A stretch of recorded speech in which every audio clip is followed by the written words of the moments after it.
Hi மக்களே! வணக்கம் மக்களே! வணக்கம். நம் டிஎம்கே யூத் விங் மாநில துணைச் செயலாளர்களுடன் இன்றைய தின ஆலோசனை மேற்கொண்டோம்.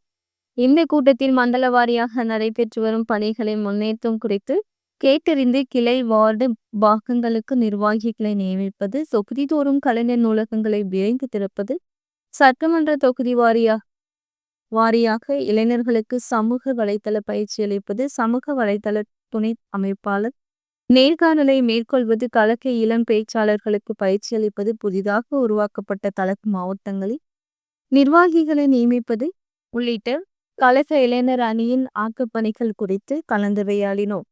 2026 சட்டமன்ற தேர்தலில் கழக தலைவர் மாண்புமிகு முதலமைச்சர் M.K. ஸ்டாலின் அவர்கள் தலைமையிலான திராவிட மாடல் அரசு மீண்டும் அமைய நம் இளைஞரணி அர்ப்பணிப்புடன் செயல்பட வேண்டும் என கேட்டுக்கொண்டோம்.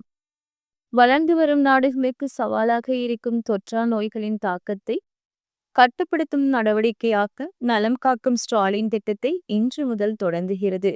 திராவிட மாடல் அரசு சென்னை மயிலாப்பூர் பகுதியில் இத்திட்டத்தின் கீழ் ஏற்பாடு செய்யப்பட்டிருந்த மருத்துவ பரிசோதனை முகாமை நமது முதலமைச்சர் M.K. ஸ்டாலின் அவர்கள் தொடங்கி வைத்த நிகழ்வில் நாம் பங்கேற்றோம். விளிம்பு நிலை மக்களின் உடல்நலனை கருத்தில் கொண்டு மாநகராட்சி ஊரக பகுதிகள், குடிசை பகுதிகள், பழங்குடியினர் அதிகம் வசிக்கும் பகுதிகளில் முன்னுரிமை அடிப்படையில் இத்திட்டம் செயல்படுத்தப்பட உள்ளது. முன்கூட்டியே பரிசோதனை செய்து கொள்வதன் மூலம் நோய்களில் இருந்து நம்மை காத்து கொள்ள முடியும் என்கிற அடிப்படையில் தமிழ்நாடு முழுவதும் 1250 பரிசோதனை முகாம்கள் நடைபெற உள்ளன.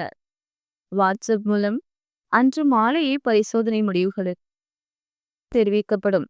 நோயற்ற வாழ்வே குறைவற்ற செல்வம் என்ற வகையில் ஒவ்வொரு குடும்பத்தின் நலத்திலும் அக்கறை கொண்டிருக்கிறது தமிழ்நாடு அரசு. ஒவ்வொரு சனிக்கிழமையும் நடைபெறுகிற இந்த முகாம்களை பொதுமக்கள் பயன்படுத்திக் கொள்ள என் அன்பும் வாழ்த்தும். ஓகே மக்களே, நன்றி மக்களே, நன்றி.